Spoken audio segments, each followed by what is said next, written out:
Hello, Lynn. Thank you so much for joining me. I'm just going to give everybody a little intro about you, and then we'll ask you some questions. Um, Lynn is an amazing watercolor artist. She loves to paint things in large scale. As you can see behind her, that football is an amazing painting. And we share that in common. I like to zoom in, zoom out, do series. Not only is she an amazing watercolor artist, she's a teacher as well. And I am very inspired by how you're teaching platform and how you're doing all that. So I just wanted to come on and ask a few questions this morning and get to know you a little bit better. So my first question was, what made you fall in love with watercolor? Well, originally I was an architect, and I decided that, architect has to be so perfect and, everything has to be exact, obviously, to have a building stand up. So I saw some watercolor paintings and I thought, I should do watercolor. My kids had just gotten a little bit older, so I had a tiny bit of free time. And I thought I'll try something that's just loose and I can let it flow and relax and do it. So I got some paints and I started it and realized that that is not my style at all. That I'm an architect for a reason. And so I started painting in like a super perfectionist way, just like I did my architecture. And I just totally fell in love with it. It was perfect for me. It fit my personality, painting that way perfectly. And I just started painting in any moment of free time I had. I would sit down at nights after I had put the kids to bed, anytime I wasn't working. And I had my own architectural firm at that point. So I slowly let go of clients and stopped taking new ones and was painting more and more, and kind of just started painting and ended up closing down my firm and painting full time. That's awesome. And we share that too. I think people tell me all the time, you're going to loosen up the longer you paint. I'm like, I don't think so. Yeah, no, I don't think so. I think this is me.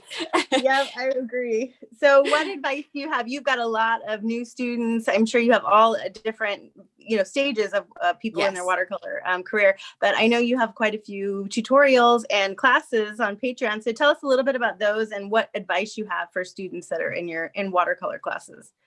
Yeah, so I started school through Patreon, and it's great. I love it. In the beginning, I was just thinking I was doing one-on-one classes at first.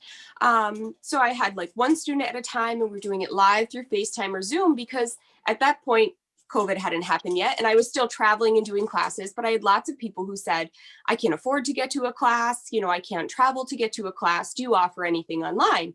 So I decided to start doing classes. So I started with one-on-one, and I loved it. I loved working with students that way. And I thought, this would be great if I just recorded one of these and made it available. So I started doing it that way, and then just opened up the online school. And I can tell you, it's been wonderful. I post a new tutorial every single week. And my students are wonderful. I can say, like, they inspire me to keep painting at this point. I think I'm getting more out of it than they are. We have a group where everybody can post their finished work and everybody comments on it. And everybody's so supportive of each other. It's just been such a great experience. And for new beginners, my suggestion is to find some tutorials. My school, I have a lot of free ones, and I have a lot of ones that are like a monthly fee. It's only $14 a month, and you get 4 tutorials. But even if you're not looking to pay for something, there's a bunch of free ones on there. So if you are new to watercolor, my number one suggestion is get good materials. Don't go to the art store and get student grade paper and student grade materials. You will never be happy with them. Brushes, you can kind of go either way, but paper and paint, you really want good stuff. And watch some tutorials when you're starting, or you're just going to get frustrated. Find either someone's style that you like and see if they offer classes or tutorials, or just search up on YouTube some free beginner watercolor tips when you start, because I know lots of people get frustrated in the beginning and then don't keep going with it because it works so differently than other mediums. So my main suggestion is to really just look into some more of the details, find someone you like, take some of their classes to start out. That's awesome. Yeah, I totally agree with you about the materials. That's the one place you cannot skimp on. Don't skimp on paper. That's the number one. Yes. Then get good paint. You can always mix 2 colors. You don't need 30 colors to start. You know, you need 5 colors and you're good to go. Right. So get good ones. So you have done this amazing thing where you started your own watercolor competition, Women in Watercolor. So I would love it if you'd explain a little bit about that. And I know you've got a deadline coming up for the second annual one. So let us know about that. Yeah. So I had started this school and I had so many students. I have a bunch of men too, but the majority of them are from women that are students with me.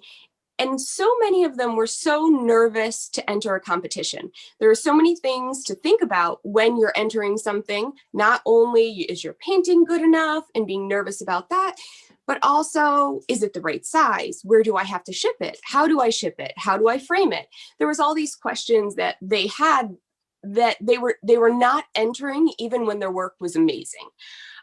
So I came up with Women in Watercolor to kind of encourage them to not be afraid. It was an online only competition, which of course, when I started was pre-COVID and there wasn't many of them at that point.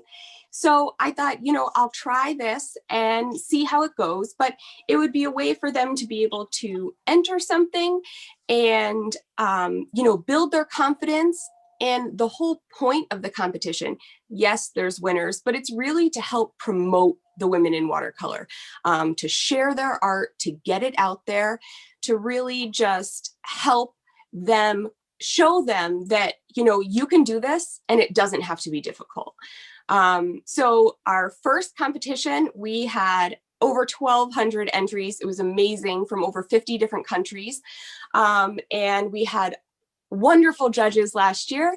And this year I am super excited. I've just started announcing a few of them, but our panel of judges is fantastic this year. So I'm super excited about that. So entry opens April 1st and it runs through June 8th of 2021. So everyone should start getting their paintings ready now. The full prospectus will be posted shortly, but basically, as long as it's watercolor and it's on paper, there's no size requirements, there's no time requirements. As long as it wasn't entered into last year's competition, it can be entered into this year's. So it just makes it really as simple as possible for people who are painting at home, even if they're just doing it as a hobby, to kind of get a chance and put it out there and see their work online.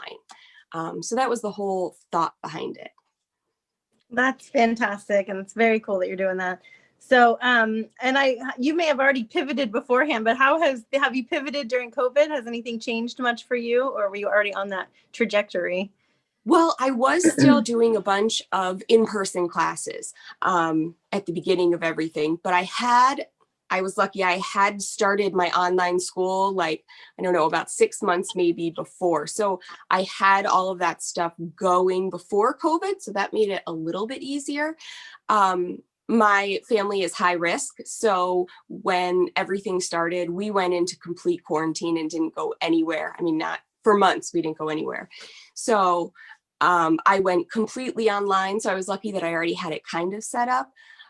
But having the kids home full time while trying to record videos that I'm going to publish live, you know, to other people. I still do lots of one-on-one classes as well. So having 2 teenagers in the house while trying to manage them, get them to do schoolwork, I have found just running internet with everybody on the computer at once is difficult. So there's those kinds of things that I'm sure everyone is dealing with.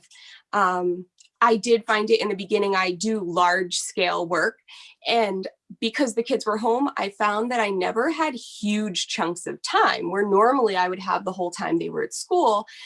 I had much smaller periods of time. So I actually started working slightly smaller. I did another big one. I'm working on the football one, but it's taking me much longer to get these big works done because I don't have that focused time because the kids are here. So I've decided, instead of stressing about it, I'm just going to do some smaller works while all this is going on and then go back to my big stuff once I have those dedicated chunks of time. And I just watched the National Watercolor Society just had a little panel on virtual teaching, and they were saying, and I've always been doing it anyway, but smaller paintings work better for virtual teaching because you can get the whole thing in the screen. So that is something that may have been a side benefit to not having. Yes, and especially with realistic painting, it takes so long to do a painting that if I'm doing a huge painting, I can't do one in a 2-hour class. So working smaller, most of my tutorials are all 8x10 or 11x14, depending on what the subject matter is. I have done a couple larger paintings through the Patreon just to show students how you do that, how you get your image big, how you work on that large size paper, but most of the weekly tutorials are smaller. So that worked out good. I had to do one a week anyway for my classes, so I just kept the small stuff going, and I've been having fun trying to be creative and come up with new subjects that I can photograph in my house. I understand. All right, so we'll finish up with my last question for you. And then after that, I failed to tell you this ahead of time, but if you can tell us your website and where people can find you on Instagram and your website after that. But sure. What goals do you have for yourself this coming up year? I hesitate to ask because who knew what 2020 would look like. But do you have goals this year that you already have set up? Yeah, I'm really focusing most of my time on my online school and this watercolor competition, the Women in Watercolor. So if you're interested in the Women in Watercolor, you can go, it's www.womeninwatercolor.com. And there's a mailing list. So if anybody's interested, you just go on, you can sign up for the mailing list, and I'll send any updates when the entry starts, all that kind of stuff, when the prospectus comes out. So I'm just working on all that kind of stuff, really hoping that in the next year that competition becomes big. My plan with it is that there also will be in-person events.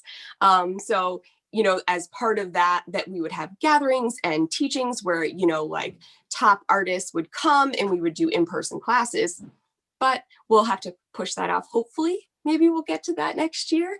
I'm really excited. I hope that by next year we can get back to in-person stuff and things like that. But in the meantime, I'll just keep working on my online school and the Women in Watercolor and keeping my family sane. I understand. And where can people find you on Instagram and your website so that we... Yep. So my website is www.lyndpratt.com. And then my Instagram is Lynn D. Pratt Paint. And so is my Facebook. So if you search Lynn D. Pratt on any of the social medias, you can find me. And I do lots of tutorials on there and small in progress. So you can follow along each day with what I'm working on. So on Instagram and Facebook, daily, I post my updates and progress on everything that I'm working on and do little tips and things like that on there as well. So I hope you'll check me out. Well, thank you so much for coming on and answering some questions today. And I appreciate you taking time out of your hectic morning. Yeah, no problem. You have a good day. Thank you. All right. Thanks so much. Bye.